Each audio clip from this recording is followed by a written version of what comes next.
Mein Name ist Kani Alavi.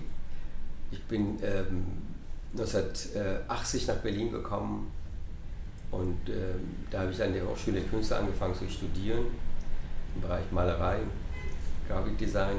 Seitdem sozusagen bin ich in Berlin und arbeite ich in Berlin künstlerisch und gleichzeitig also einfach sehr viel im Bereich Eastside Galerie habe ich sehr viel also einfach dort mit den Künstlern zusammengearbeitet und gemacht. Das war ein Zufall. Also ich dachte vielleicht so, ich gehe jetzt mal nach Deutschland, dann gucke ich mal vielleicht nach Italien, nach Frankreich, wandere ich aus und gucke ich mal, wie die großen Meister, genauso wie Michelangelo und Da Vinci dort gelebt haben. Oder in Frankreich so Van Gogh oder Dali oder so. Ja. Und dann landete ich in Berlin, wusste ich nicht ganz genau, ob ob ich überhaupt im Westen oder im Osten lande. Aber Gott sei Dank landete ich im Westen und da habe ich ein paar Wochen später an der Hochschule der Künste mich beworben und dann bekam ich einen Stundenplatz und seitdem bin ich in Berlin und weil ich also über die Jahre dort studiert und anschließend dann mich viel mehr befasst habe, hatte mit der Geschichte Berliner sozusagen Szene und auch Berliner Geschichte.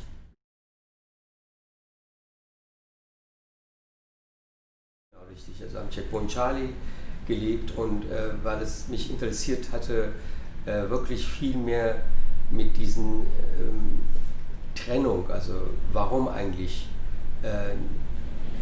deutsche Kultur ist eins, aber trotzdem dazwischen gibt es eine Mauer. Ja?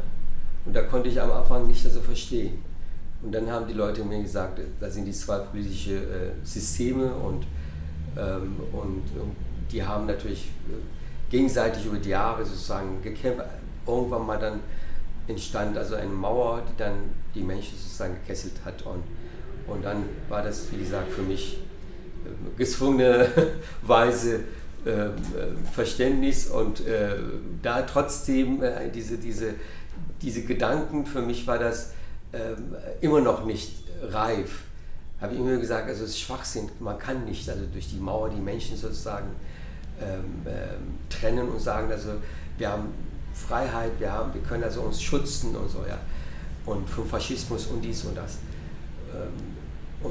Ich habe gesagt, eines Tages wird die Mauer fallen. Als ich dort eingezogen, da haben die oft einmal die Soldaten, Westsoldaten, haben die mich festgenommen, wenn ich ab und zu mal also die Treppe hochgehen wollte in meinem Atelier, dort sozusagen arbeiten wollte. Ja. Und die wussten nicht ganz genau, dass ich tatsächlich hier wohne und arbeite. Und dann sind die mit Gewehr mit mir hochgerannt und haben die dann gesehen, ich habe nur volle Bilder. Ja. Dann sind die wieder zurückgekehrt.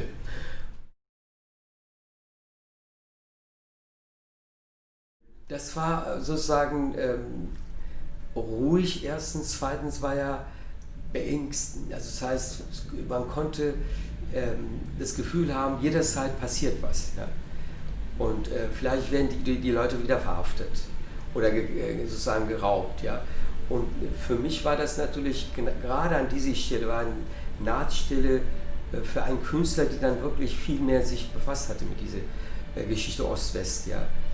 Und es war nicht nur Berlin, sondern Ost-West war ja auch Oststaaten. Ja.